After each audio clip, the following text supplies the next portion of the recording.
No último vídeo nós falamos a respeito da tristeza que pertence não somente aos homens comuns, mas a Jesus Cristo. E a tristeza dele, diferentemente da tristeza dos outros homens, é que ela foi muito intensa. É que Mateus chamou de tristeza de morte, porque foi o que Jesus disse. Então vejamos que a intensidade da tristeza do coração de Jesus foi tão grande que ele não somente pediu socorro aos homens, como ele orou a Deus, e ainda mais, ele teve que ser consolado por um anjo. Essa tristeza de morte foi tão grande que ele teve que ser confortado por um ser celestial para não morrer de tristeza. Antes de derramar suor, como que gotas de sangue, que vamos trabalhar daqui a pouco, Lucas declara um ponto que é comum somente ao seu evangelho. Ele diz assim: então apareceu um anjo do céu que o confortava. É possível que Jesus tivesse morrido de tristeza no jardim, não fora o conforto trazido pelo anjo. Naqueles momentos extremamente angustiantes, Jesus estava sozinho, o que piorava a sua situação de alma. Não havia um discípulo sequer para o confortar. Era realmente uma tristeza de morte. E há algumas coisas no verso que nós lemos que precisam e merecem ser analisadas. Primeira, Jesus precisava de encorajamento naquela hora de extrema tristeza. Suas forças estavam sendo minadas pela dor do físico, que estava por acontecer, e pela dor moral. Ao mesmo tempo em que sua natureza divina não se manifestava confortadoramente naquela situação, a sua natureza humana sofria profundamente e carecia do suporte de encorajamento. Não podemos deixar de lado o precioso fato de que ele estava tomando o nosso lugar e, portanto, tinha que ser homem como nós, sujeito à dor e o sofrimento. Ele tinha consciência disto. Este foi o único instante que ele recebeu conforto na sua profunda tristeza antes de enfrentar o impacto final da ira divina sobre si. Segunda coisa, Deus não retirou de seu Filho encarnado a tristeza, mas mandou conforto no meio dela. Jesus recebeu o fortalecimento ou conforto na hora de tristeza. Frequentemente, Deus não arranca de nós os nossos sofrimentos, mas faz a provisão da graça para que o nosso sofrimento seja aliviado. Em outras palavras, poderíamos dizer que Deus não retira o frio, mas provê o cobertor. Deus não nos retira as lágrimas, mas Ele nos dá o ombro para que possamos chorar neles. Deus sempre nos manda o socorro no meio da tribulação, ao invés de nos livrar dela. Por essa razão, o salmista exclamou: no dia em que eu clamei, tu me acudiste e alentaste a força da minha alma. Salmo 138, 3. Foi essa mesma experiência que o Messias, filho de Davi, teve. Essa deve ser também a nossa experiência.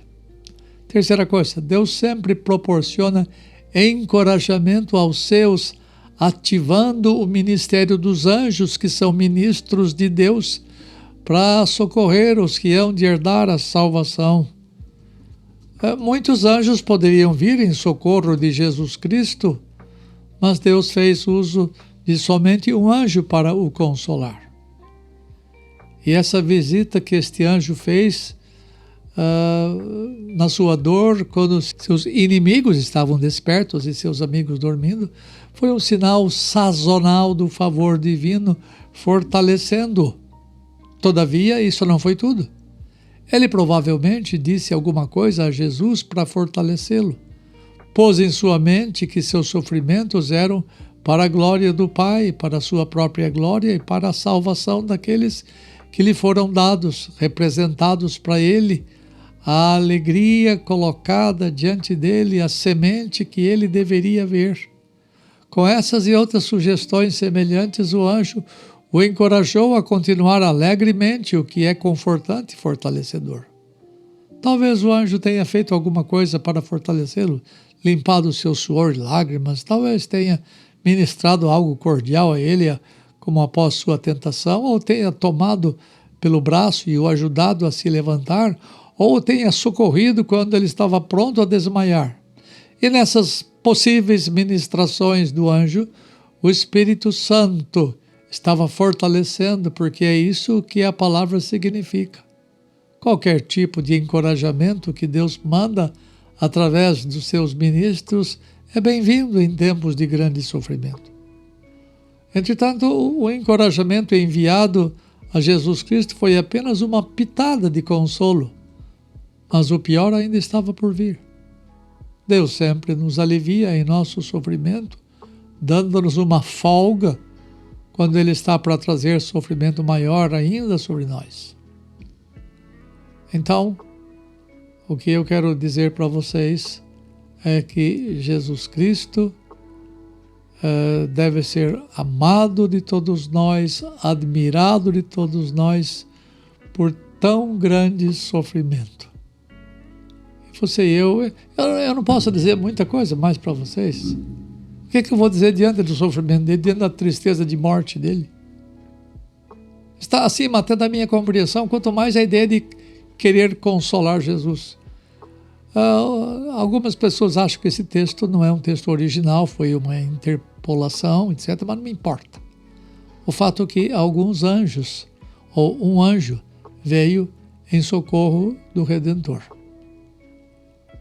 Deus se serviu de anjos, assim como os anjos servem para ministrar aos que vão herdar a salvação, anjo também ministrou àquele que vai trazer salvação. O Deus forte, o príncipe da paz, em estado de humilhação e de profunda tristeza, precisou ser consolado. Veja quão humano o seu Redentor é. Ele é digno do nosso respeito, digno da nossa admiração. O que mais posso lhes dizer? Nada.